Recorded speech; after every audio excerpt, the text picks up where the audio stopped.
Han Solo is back. Nice clubhouse. He simply walked into the Furious Cave snacking per usual. Where has Han been all this time and how does he fit into the F9 story? I have so many questions and no answers. And here's the problem, we're very impatient. The movie isn't out until May 22nd. That is way too long. So we're figuring out how Han is alive ourselves. We've come up with the 14 most, honestly, ridiculous reasons this could possibly have happened. Knox.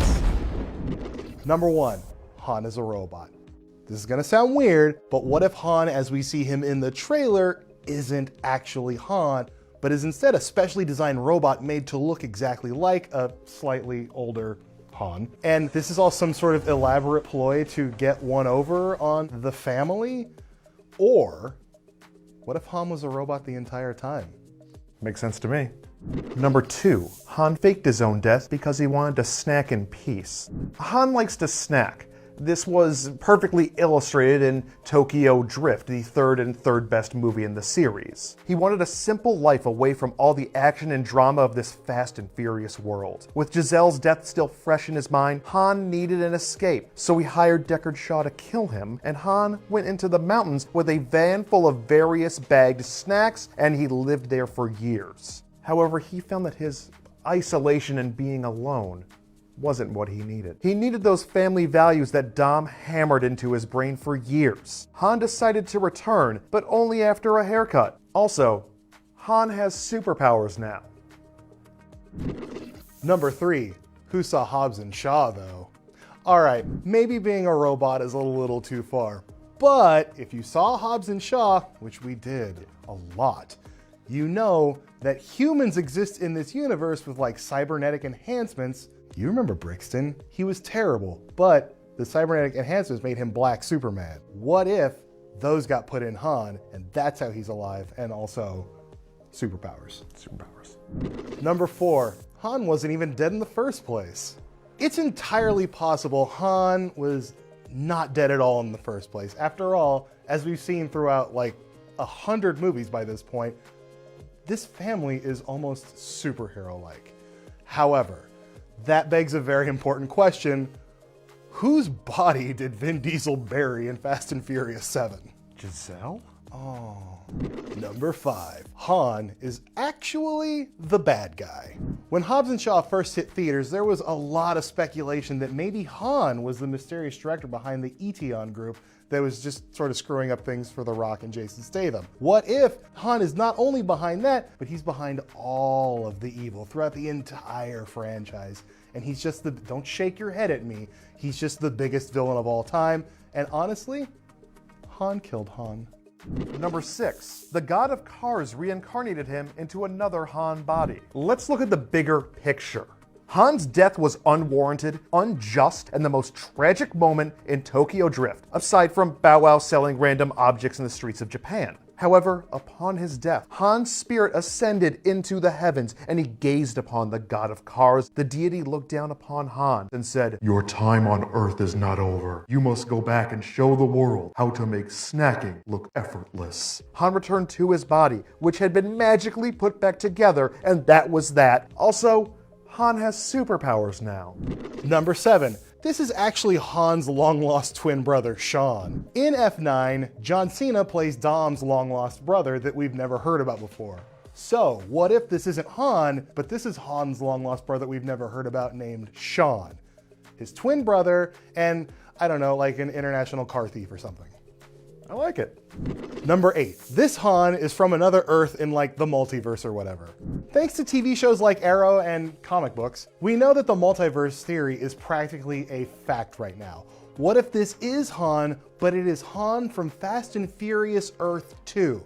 Now, the question we need to answer is, how did he get here? Does he have some sort of portal device that allows him to jump between Earths? And also, are the universes colliding in some sort of crisis that we'll learn about in Fast and Furious 10?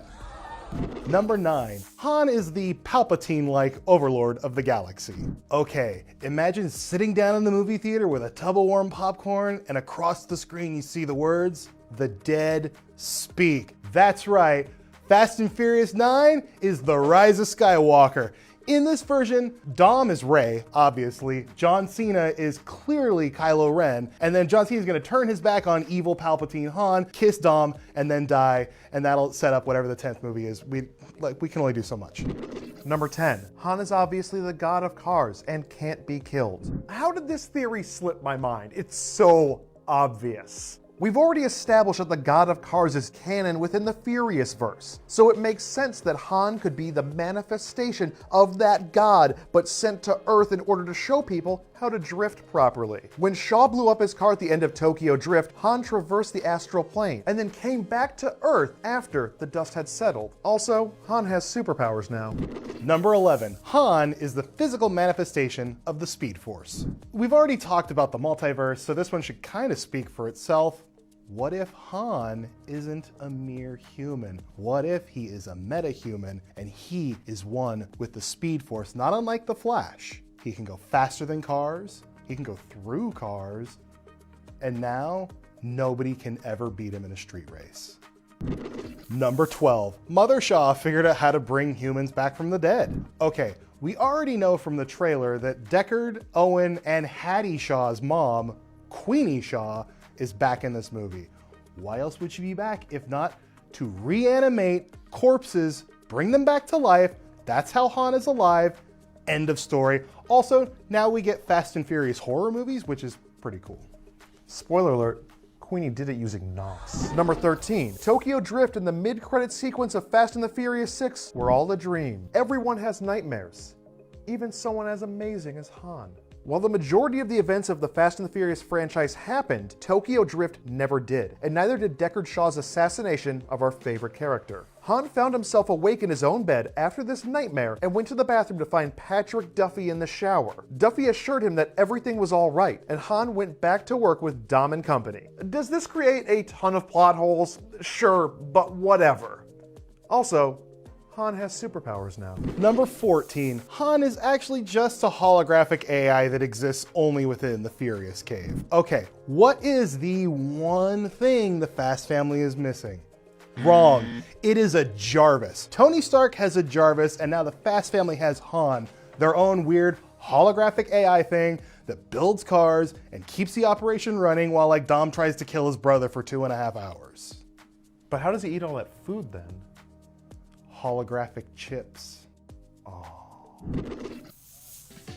We are the experts on Fast and the Furious, and we know for a fact that either one, or honestly, probably every single one of our theories will prove to be true when F9 hits theaters on May 22nd, but we still care about what you think. How do you think Han is still alive?